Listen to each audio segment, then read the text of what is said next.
سلطان العارفین حضرت سلطان باہو رحمۃ اللہ علیہ اپنی ایک تصنیف عین الفقر میں فرماتے ہیں کہ جب ابلیس لعین مراتب عالیہ سے معزول ہوا اور مقام علیین سے نکالا گیا اور مقام سجین اسفل السالفین میں ڈالا گیا تو اس نے نفس اور دنیا دونوں سے مل کر اتفاق کیا اور ہر ایک نے ایک دوسرے کی بیعت کی اور بنی آدم کی ذلت اور ہلاکت کا بیڑا اٹھایا۔ ابلیس نے کہا کہ میں انہیں اطاعت سے مصیبت کی طرف اور عبادت چھڑا کر گناہ کی طرف لے جاؤں گا۔ نفس نے کہا کہ میں انہیں ہوائے شہوت میں دیوانہ بناؤں گا اور ہر طرح سے انہیں خواہشات میں گرفتار کر کے خراب کروں گا۔ دنیا نے کہا کہ میں آراستہ ہو کر اس کے سامنے آؤں گی اور انہیں اپنے اوپر مائل کروں گی اور ہلاکت حرص میں ڈالوں گی کہ وہ خدائے حق تعالیٰ کی یاد سے باز رہیں۔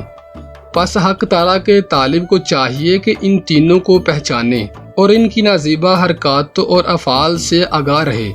اور جب یہ تینوں وجود میں پائی جائیں تو توفیق الہی، علم شریعت، طریقت، حقیقت و معرفت، ذکر اللہ، فنا فی اللہ، توکل، حیا، صبر و استقلال، خوف، عشق و محبت، توحید اور تجرید و تفرید کی طرف اپنا رخ کرے۔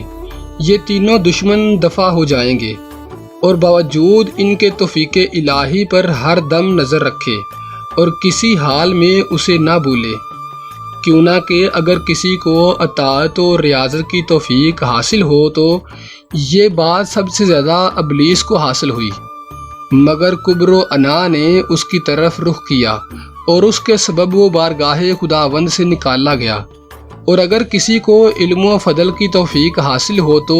تو یہ مرتبہ بلم بور کو بھی حاصل تھا کہ اس کی مسجد میں 12,000 دواتیں موجود تھیں تاکہ ان کی کلمے دنیا کے اس کنارے سے اس کنارے تک حال لکھ سکیں۔ اگر کسی کو مال و دولت کا خیال ہو تو اس بات میں قارون سے زیادہ کسی نے حصہ نہیں لیا،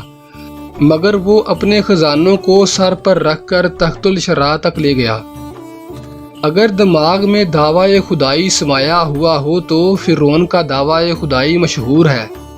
اور آخر کار دریائے نیل میں غوطے کھا کر اس نے اپنی جان دی۔ اور اگر کسی کو جہالت نے گھیرا ہے تو ابو جہل اس میں کامل نکلا۔ بس یہ تمام باتیں بے اصل ہیں، اصل چیز محبت الہی میں خلوص اور اخلاص ہے۔